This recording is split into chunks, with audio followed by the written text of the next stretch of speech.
this thing change and get some teeth in it that legally, if we dismiss you, this is where you're at. You, I mean, very honestly, if you're dismissed for cause, you may walk out of here with 0.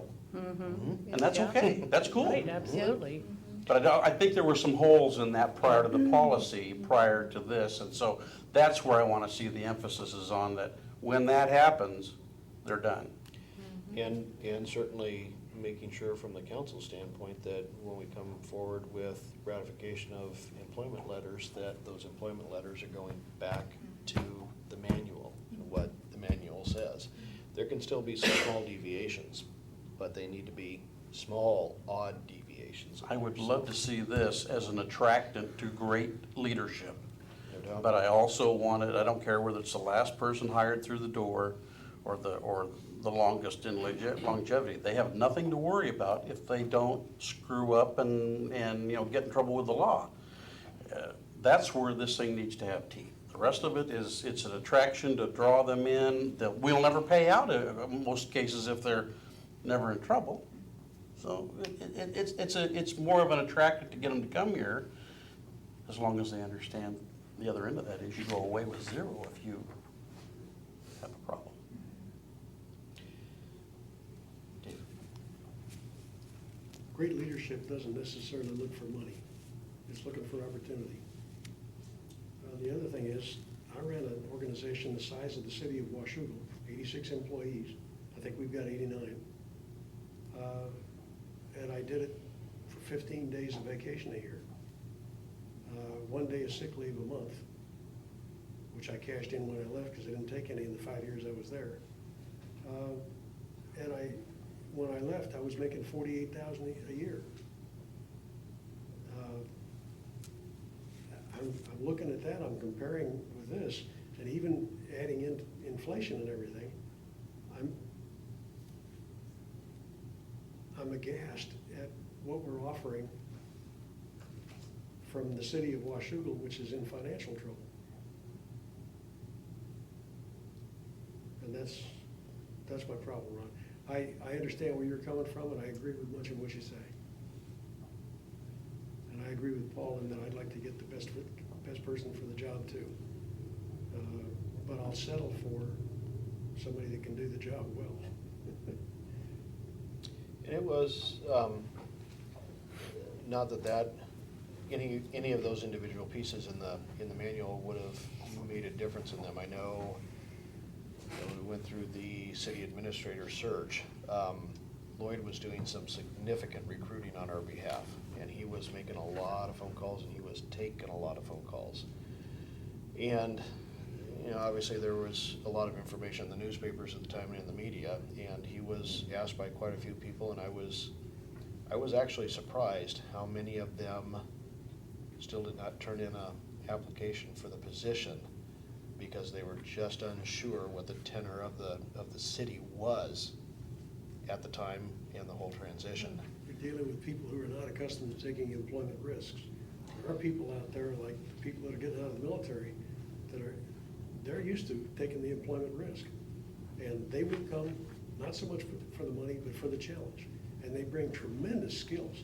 Many of them have run bases which are 3 times the size of the city. And they've dealt with all the issues we deal with. They've been city manager, mayor, the whole bit. Right. All in one position. No, and there were quite a few of them that certainly had no reason to leave where they were at. We were doing a significant recruiting on Well, that's going why their I say, direction, and if you're looking for the guys that are already in similar jobs now, they're gonna look around and they're gonna say, that's a very small city. But if you're looking at a guy who's getting out of the military and is looking for a place to land, and most of them don't have a home to go to, yeah. or they don't wanna go there. Back to the coal fields of Pennsylvania or someplace like that. And you offer them a place like Washougal, which is, on the Columbia, low cost of living, low stress environment, and you're gonna pay them in addition to that, they're interested.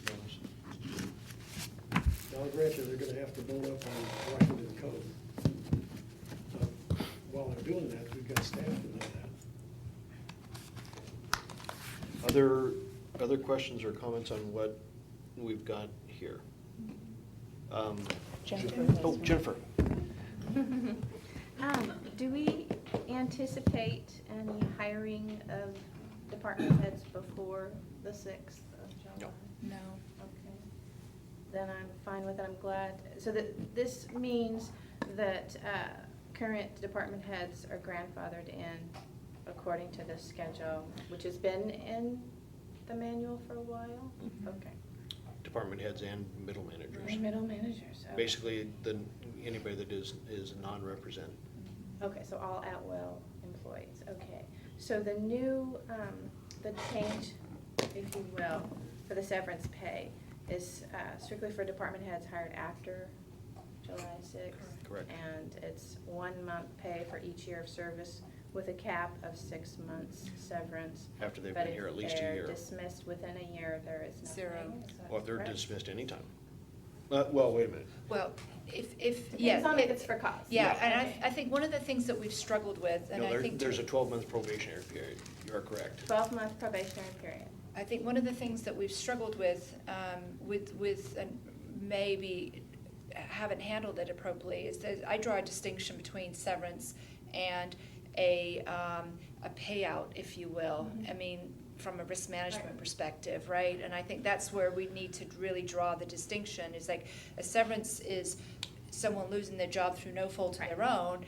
And if you need to do like a 3-month payout, but from a risk management perspective, if we're getting advice from WCIA, that is different, and we need to draw the distinction between the two.